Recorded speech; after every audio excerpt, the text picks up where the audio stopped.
montado, instalado aqui no Faustino, na Beira-Mar. Nosso primeiro entrevistado de hoje, o doutor Marcos Duarte. Doutor Marcos, o senhor é presidente de uma associação de caráter nacional ou internacional? Que associação é nacional.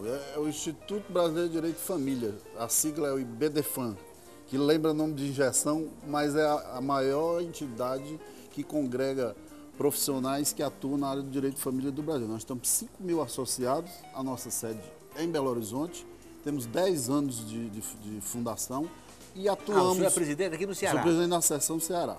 E atuamos não só doutrinariamente, formando a nova doutrina do direito de família, mas também politicamente junto ao Congresso Nacional, mudando a legislação, como temos agora um projeto de lei para se criar o Estatuto das Famílias, porque o direito de família mudou muito nos últimos 20 anos.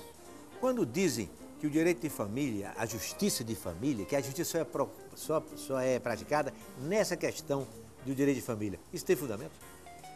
O direito de família hoje mudou sensivelmente. A família primeiro era patriarcal, centrada no pater, no pai e no patrimônio. A função da família, até antes da Constituição de 88, era procriar e formar patrimônio. Com a Constituição de 88, as diversas formas de família que na prática começaram a acontecer, as famílias chamadas homoafetivas, como as famílias de homossexuais, as famílias anaparentais, duas irmãs que convivem juntas, a família da união estável. O direito de família engloba a união de homossexuais? Engloba, sim. Hoje, inclusive, temos decisões no Brasil, ainda não é lei, mas pela interpretação da nossa Constituição, as diversas formas de família, é tanto que hoje nós chamamos de direito das famílias. Nós não nos referimos mais ao direito de família, e sim ao direito das famílias, porque a família adquiriu configurações diversas. Duas irmãs que moram juntas formam uma família. Uma mulher só que cria seus filhos é uma família, chamada monoparental. O pai só com os filhos é uma família. E homossexuais, casais homossexuais, também formam as famílias chamadas homoafetivas. Mas eu lhe pergunto o seguinte: o cidadão é casado no mundo hétero, quer dizer, é casado com uma mulher, se separa e junta-se com um homem. Sim. Aí ele morre. Esse segundo vai ter direito, o mesmo direito da mulher do primeiro casamento, ou não vai ter direito nenhum? Veja bem, os direitos, a família homoafetiva, como se diz, que é a família entre homossexuais, formada ou família, ou através de um contrato, ou através de uma união livre, uma união estável, ela já tem alguns direitos reconhecidos pela jurisprudência, embora não conste nenhuma lei.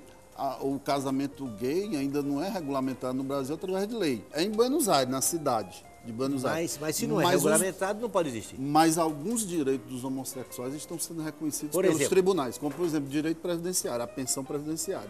E direito a alguma coisa de patrimônio. Por exemplo, um morre e o outro para não ficar resguardado, porque, veja bem, Lúcio, o nosso telespectador tem que compreender. A Constituição Brasileira de 88, no dizer de Paulo Bonavides, é a Constituição mais bem sucedida de toda a história republicana brasileira. E ela é calcada na interpretação dos princípios constitucionais. E um dos principais princípios constitucionais é exatamente o princípio da dignidade da pessoa humana. Então, como ela é muito analítica, a nossa Constituição, ela permite uma interpretação ampla de seus princípios. A dignidade da pessoa humana, a isonomia, quer dizer, a igualdade entre as pessoas, tudo isso hoje serve de base para um novo direito de família que vem se tornando um fato, porque a sociedade muda a todo instante. E esses princípios, eles albergam, inclusive, o princípio do afeto se sobrepondo ao biológico. Existem pais que são genitores porque geraram, mas não são pais na acepção da palavra. E, no entanto, muitas pessoas que não geraram são ótimos pais e ótimas mães. Então, o afeto hoje se sobrepõe ao biológico em muitas decisões dos nossos tribunais.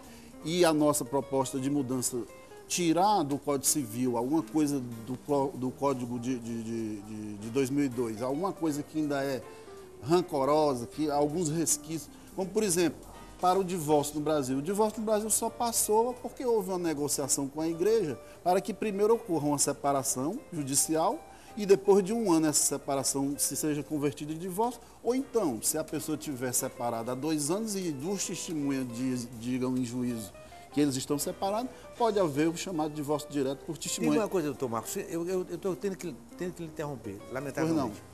Se por acaso um casal, uma senhora é flagrada em delito, um outro homem. Delito, você diz? Na separação, adultério. Adultério? Sim. Aí o pai requer a posse dos filhos. O direito de família dá direito ao pai traído que flagrou a mulher em adultério a ficar com as crianças ou não dá? Acabou o adultério. Adultério não é mais crime, não existe adultério como figura penal. Quer dizer que a prevaricação está livre? Está livre. Livre e solta. E, inclusive, para se separar, não existe mais, que é uma das nossas brigas, que eu digo no Congresso, para que se mude isso, a lei ainda tem um ranço de exigir a separação, que alguém seja culpado. Ora, não existe culpa, relacionamento acaba quando o amor acaba. O afeto acabando não se justifica. O amor que seja infinito enquanto dure. Enquanto dure. Segundo Vinícius Moraes. Enquanto dura. Então, o que vai ao judiciário, eu costumo dizer que são os restos do amor. Quando chega ao judiciário, já são os restos do amor. E não tem sentido se perquerir culpa a alguém por um relacionamento que não deu certo. Não tem sentido, não tem cabimento isso. Quer dizer, é imputar a outro culpa e a lei exigir que alguém seja culpado para poder conceder a separação. Isso é um absurdo, isso é um raciocínio equivocado. A mulher que assassina o marido, ela tem direito à herança? Comprovado, se for transitado e julgado, como se diz, você sabe que no Brasil... Ela é condenada. Condenada e transitada, transitado e julgada a sentença, ela realmente foi reconhecido em última instância que ela é culpada por aquele crime, ela está sujeita a não participar da herança, a não entrar nos bens, porque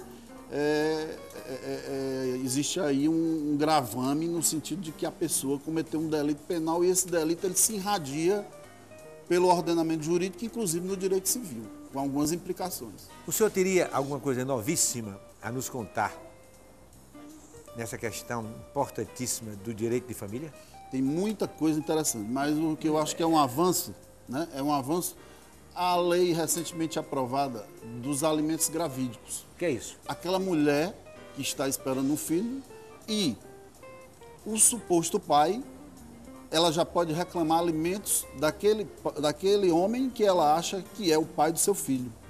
Então ela já pode entrar com um pedido de alimentos. Isso significa um avanço no nosso ordenamento, porque reconhece direito daquele que ainda não nasceu, que o direito chama de nascituro. Então, ela pode entrar com um pedido de pensão, alegando que aquele cidadão é o pai do filho dela, que está sendo gestado, e o juiz concede a pensão alimentícia. Nascido esse filho, se ele quiser contestar a paternidade, ele entra com ação de contestação negatória de paternidade. Se for verificado que não é, suspende a pensão, porque a lei não aprovou um artigo que previa uma indenização contra ele. Não passou esse artigo.